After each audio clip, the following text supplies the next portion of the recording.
अरे सुनिए, हिंदुओं ने नहीं वोट दिया, ये ईवीएम की घपलाबाजी, इलेक्शन कमीशन बेईमान, ये इलेक्शन कमीशन बेईमान है, इलेक्शन कमीशन की मेहरबानी है, वही इलेक्शन कमीशन का अब उजागर हो गया है। उन्होंने एक ऑब्जर्वर नियुक्त किया था, है कितने शर्म की बात है, एक ऑब्जर्वर नियुक्त करते हो, फिर उसको मुख्यमंत्री का एडवाइजर सचिव, मुख्य सचिव बनाते हो। बीजेपी में जाता है भ्रष्टाचार खत्म, सारे भ्रष्टाचारी है, जिसमें इन्होंने आरोप लगाए, मोदी जी ने आरोप लगाए और खुद ही ले आए, वो क्लीन हो गया।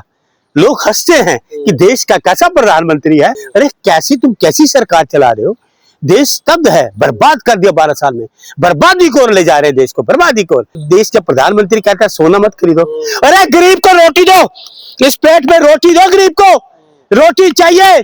अभी कल भाषण दे रहे हैं कि देश संकट में है और 15 मई से 20 मई तक विदेश की यात्रा में जा रहे हैं। तो ये कहते कुछ है, करते कुछ है, ये तानाशाही वाला रवैया, ये अपील है। पैदल चले ना मोदी जी, छोड़ो आज ही कार।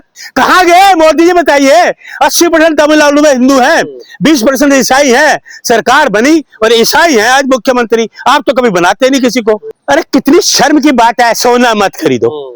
अरे रोटी तुम दे नहीं रहे तो सोना लोग कहां से खरीदेंगे? देखिए, इसकी निंदा करनी चाहिए, कड़ी निंदा करनी चाहिए, मोदी जी की भी, भारतीय जनता पार्टी की कड़ी निंदा करनी चाहिए। एक चीज बताइए मुझे, पूरा बंगाल अचंभे में है, सोच विचार कर रहा है। पहली बात तो ये सोचते कि हमने उनको मैंडेट दिया ही नहीं है, बीजेपी को वोट नहीं दिया, 100 सीट का घपला है, पूरे 100 सीट का बिल्कुल पूरी तरह से 100% गड़बड़ हुई है और 100 सीटों की हुई है। हम चाहते हैं 100 सीटों को चुनाव होना चाहिए। अगर ये कहते हैं कि लोगों ने मैंडेट दिया है, लोगों ने विश्वास दिया, चुनाव करा लो दोबारा, दूध का दूध पानी का पानी हो जाएगा। आप ये बताइए, ये जो मुख्यमंत्री बने हैं यही मोदी जी, मैंने टीवी में देखा, बड़े मजे से बोल रहे थे, देखिए ये वो आदमी है 5 लाख रुपया कैमरे में रिश्वत ली और पॉकेट में डाला। ये मोदी जी का भाषण था। पूछिए मोदी जी, आपकी वॉशिंग मशीन में वो धुल गया, 5 लाख भी धुल गया, जिसने दिया रिश्वत दी वो भी धुल गया, वो भी धुल गया। और मैंने तो ये अचंबा ये हो रहा है कि नई नई बातें उठ के सामने आ रही हैं कि मर्डर हुए हैं 4-5, इनके पीए का मर्डर हुआ, भाई कैसे रही कानून व्यवस्था। फिर उससे पहले इनके अंगरक्षक की हत्या हो गई, सर में गोली लगी। आप आरोप लगा रहे हो, कह रहे हिंदुओं की जीत। सुन लीजिए, मेरे सामने देखिए पत्रकार महोदय, मेरे सामने हिंदू की बात मत करना। नहीं, मैं सुन लीजिए, मेरी स्ट्रिक्टली आपको वार्निंग है, आप पत्रकार अच्छे हो, मेरे सामने कांग्रेस का कार्यकर्ता और राहुल गांधी का सिपाही हूँ, मेरे सामने हिंदू की बात मत करना। ये धर्म निरपेक्षता वाला देश है, हिंदू मुस्लिम सिख ईसाई सभी लोगों ने इस देश के लिए कुर्बानी दी, मुसलमानों ने दी, सिखों ने दी, ईसाइयों ने दी, सब ने दी कुर्बानी। आप मेरे से हिंदू की बात कभी मत करना। सीएम ने तो कहा शुभेंदु अधिकारी ने, अरे सुन लीजिए, वोट दिया हमें। अरे सुनिए, हिंदुओं ने नहीं वोट दिया, ये ईवीएम की घपलाबाजी, इलेक्शन कमीशन बेईमान, ये इलेक्शन कमीशन बेईमान है, इलेक्शन कमीशन की मेहरबानी है, वही इलेक्शन कमीशन का अब उजागर हो गया है। उन्होंने एक ऑब्जर्वर नियुक्त किया था, है कितने शर्म की बात है, एक ऑब्जर्वर नियुक्त करते हो, फिर उसको मुख्यमंत्री का एडवाइजर सचिव, मुख्य सचिव बनाते हो, है भ्रष्टाचार की बातें करते हो। मोदी जी, आपकी जुबान से ये शब्द अच्छा नहीं लगता। आप वॉशिंग मशीन साथ लेके चला करो, वॉशिंग मशीन। मोदी जी, ये कांग्रेस का कार्यकर्ता कह रहा है, आप लोग वॉशिंग मशीन, उसमें आपका जो पाउडर है ना वो साथ लेके चला करो। जहां भी जाओ, कोई भी भ्रष्टाचारी आपको मिले, उस मशीन में डाल दो, उसी वक्त उसको बाहर निकाल दो, ये क्लीन हो गया। ये वॉशिंग मशीन का काम क्या है? 1 घंटा आधा घंटा चलेगी, चला दो वॉशिंग पाउडर ला के, उसको धुला के बाहर निकाल दो। अरे मतलब क्या बीजेपी में जाते भ्रष्टाचार खत्म, बीजेपी में जाता भ्रष्टाचार खत्म, सारे भ्रष्टाचारी है। अभी तक देखिए 12 साल में हो गए, 12 साल, एक भी मुझे बता दियो कि भ्रष्टाचारी व्यक्ति ना हो, जिसमें इन्होंने आरोप लगाए, मोदी जी ने आरोप लगाए और खुद ही ले आए, वो क्लीन हो गया। लोग हंसते हैं कि देश का कैसा प्रधानमंत्री है, ये कैसा प्रधानमंत्री है जिसको ये पता ही नहीं है कि भ्रष्टाचारी आदमी तुम्हारे पास आ रहे, वो क्लीन हो गया, अगर छोड़ जाए तो वो भ्रष्टाचारी हो गया। अरे कैसी सरकार चला रहे हो, देश स्तब्ध है, बर्बाद कर दिया 12 साल में, बर्बादी को ले जा रहे हैं देश को, बर्बादी को। ये देश के प्रधानमंत्री कहता है सोना मत खरीदो, अरे गरीब को रोटी दो, इस पेट में रोटी दो गरीब को, रोटी चाहिए, सोना नहीं चाहिए। सोने के दाम तो तूने बढ़ा दिए, कौन खरीदेगा सोना? कह रहे देश में संकट है भारी। संकट आप 8,000 के प्लेन छोड़ दो, 8,000 के करोड़ के प्लेन में बैठना छोड़ दो, गाड़ियां छोड़ दो, साइकिल पे जाओ ना। अगर संकट है, तुम्हें देश से प्यार है तो साइकिल पे जाओ। आपको देखा ना अभी वो कौन सी नीदरलैंड के एक प्राइम मिनिस्टर थे, साइकिल रिजाइन करा, साइकिल पे गए, 14 साल साइकिल पे वो जाते थे।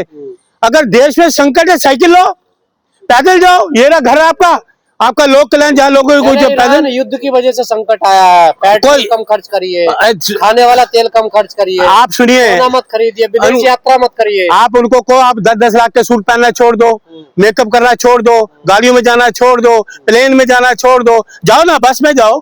अभी देखो, देखिए कितनी शर्म की बात है, एक देश के प्रधानमंत्री को शर्म नहीं आती। अभी कल भाषण दे रहे हैं कि देश संकट में है, और 15 मई से 20 मई तक विदेश की यात्रा में जा रहे हैं। तो ये कहते कुछ है, करते कुछ है। तो लोग सब है, ये देश का प्रधानमंत्री ऐसा है जो झूठ के सिवा कुछ बोलता ही नहीं, सिवाय झूठ ही झूठ। लेकिन हम देखो, इन्होंने मंचों पे कहा है झूठ बोलो। कोई संकट नहीं है देश में, अचानक से कैसे इन्होंने? देखिए सुनिए, संकट इनको है, कुर्सी जाने वाली है, ये संकट है। ये इसको बताना चाहिए कि मेरी कुर्सी हिल रही है, मेरी कुर्सी जाने वाली है, राहुल जी आने वाले हैं, राहुल गांधी जी देश के प्रधानमंत्री बनेंगे, नई रोशनी लाएंगे। सबको पता है कि इसकी कुर्सी जगमगा रही है। की बात सच हो रही हो तो लगातार कह रहे हैं वो तो देखिए, वो तो उन्होंने पहले कितने महीने पहले कहा राहुल गांधी जी ने। राहुल गांधी जी ऐसे नेता हैं, एक सुच्चा मोती होता है ना, सुच्चे मोती सुनते हो आप तो बड़े अच्छे हो, वो सुच्चे मोती तो वाइट सुच्चे मोती जो कहते हैं, इसकी माला पहनाते लोग। राहुल गांधी के बोल भी वैसे सुच्चे हैं, जैसे सुच्चे मोती, वैसे उनके शब्द सच्चे और सुच्चे होते हैं। तो लोगों को पता लगता है कि राहुल जी ने जो कहा आज वो सच हो रहा है, हर चीज उनकी सच हो रही है, हर चीज राहुल गांधी जी की सच हो रही है। देखिए उनको कोई लालच नहीं। तो ये चुनाव की वजह से नहीं बोल पाई थी क्या सरकार? कौन? सरकार के देश में संकट आने वाला है, तेल महंगा होने वाला। अरे इन पे झूठ है, इन पे कौन इतबार कर रहा है? पत्रकार महोदय, आप मेरे एक चीज बताइए, मोदी जी या मोदी जी सरकार पे किसी को भरोसा है? 1% किसी को भरोसा नहीं है। आपको भरोसा नहीं है? हमें भरोसा है राहुल गांधी जी पे, हमें भरोसा है देश के लोगों से, जो दो लोग अपना ईमान देते हैं ना इनको, उनकी ईमान में ना ये भ्रष्टाचार फैला रहे हैं। तो मोदी जी ने अपील करी, आप मानेंगे नहीं? अरे शट अप यार, कौन मोदी अपील माने? ये अपील है, ये तानाशाही वाला रवैया, ये अपील है। पैदल चले ना मोदी जी, छोड़े आज ही कार, छोड़े। सुनिए, लाल बहादुर शास्त्री जी से देश पे संकट आया था तो उन्होंने कहा था लोग अन्न छोड़ दे, लोगों ने अन्न छोड़ दिया था। वो थे नेता, छोड़ दे। अगर ये बात है, पैदल जाए, ट्रेन में जाए, मेट्रो में जाए, ये लोग के लिए मेट्रो से दिखानी पड़ेगी। अरे शट अप यार, क्या देशभक्ति में है? मणिपुर में देशभक्ति दिखा दी, असल में लोग जिंदा जल के दिखा दी क्या देशभक्ति? ये हमें दिखाएंगे? ये अंग्रेजों का मुखबर, अंग्रेजों का गवाह, ये हमें देशभक्ति सिखाएंगे?